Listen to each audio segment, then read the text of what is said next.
Good evening and thanks for joining us. I'm Brittany Falkers. And we begin tonight with grim news in the fight against this latest surge of COVID. As deaths continue to rise, at least 2 counties in Oregon are asking for help.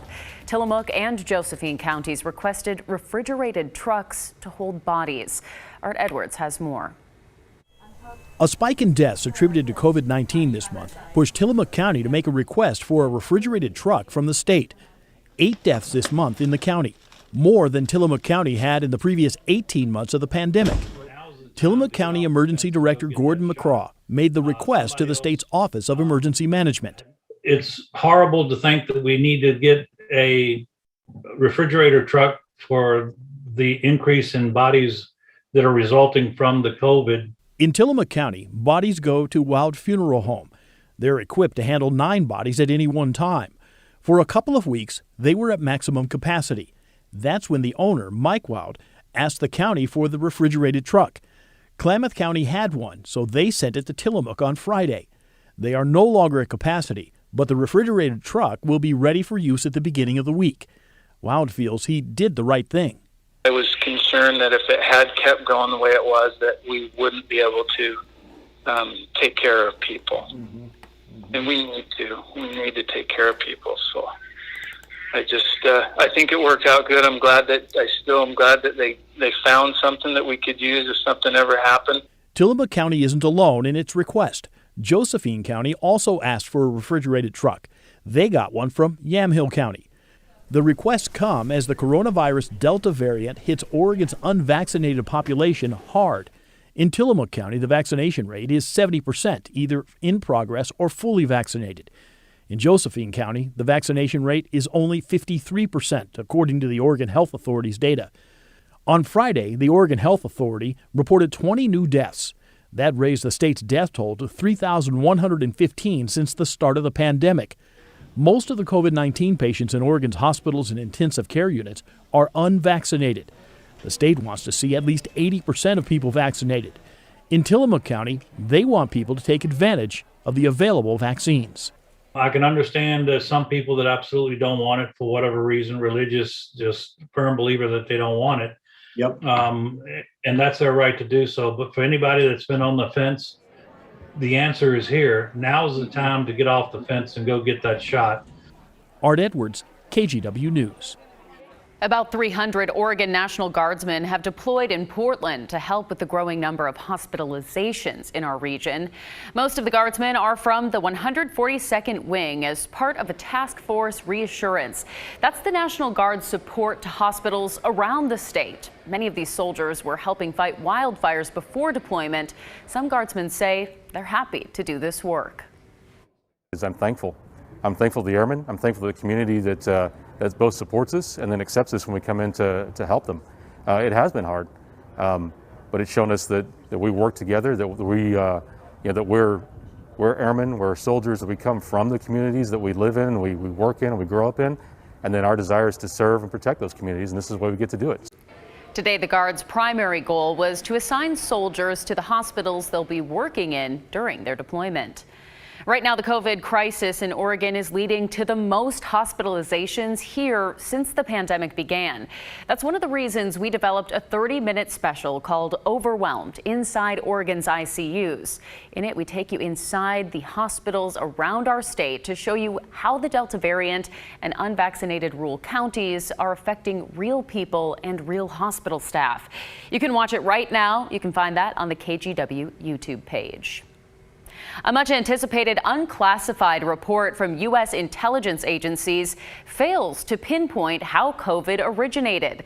The agencies couldn't reach a firm conclusion on whether the coronavirus first found its way into humans through contact with an infected animal or that the virus somehow escaped from a lab in Wuhan, China. However, there is broad consensus it probably was not genetically engineered and that Chinese officials did not know about the virus before the initial outbreak. They did all agree on one thing: the virus was not developed as a bioweapon.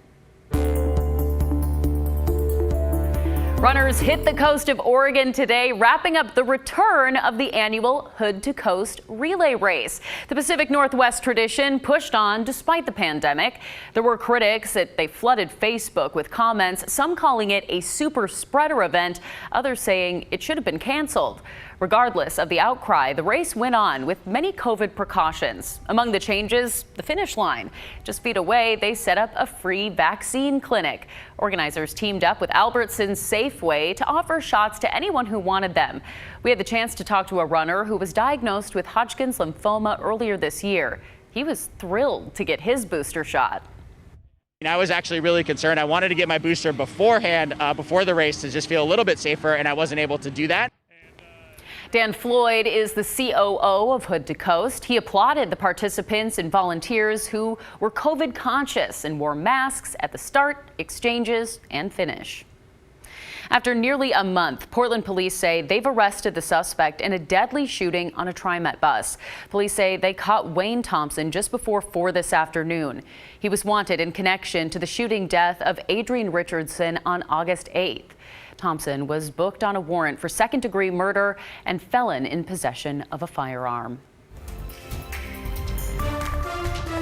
Well, did you know English ivy can choke out entire forests, killing habitat for native animals and plants? Well, now a local nonprofit wants to free the trees, one vine at a time.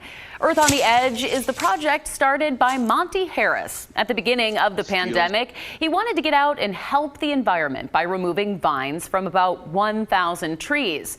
But with climate change getting worse, he expanded his idea because these invasive species can dry out those trees, basically making them standing kindling ready to fall. So if you'd like to learn more about this or volunteer to help, you can head over to our website. We have a link to their website at kgw.com. Thanks to many of you, a new Portland public school held a ribbon-cutting ceremony today. Voters approved a bond measure back in 2017 that was used to rebuild Kellogg Middle School.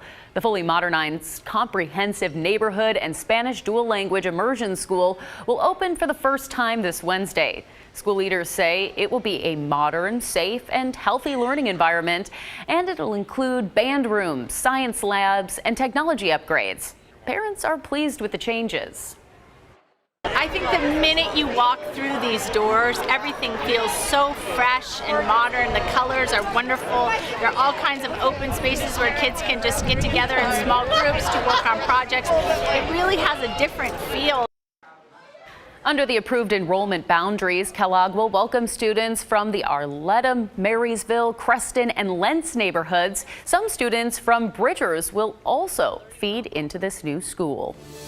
Today, Beaverton Schools also cut the ribbon for its new Arts and Communication Magnet Academy. The middle and high school is focused on music, dance, visual arts, and filmmaking. Now, students will get to use a new state-of-the-art facility. People are very excited. Our staff are excited to see students, even if it's just their foreheads and eyes when we get back in a week.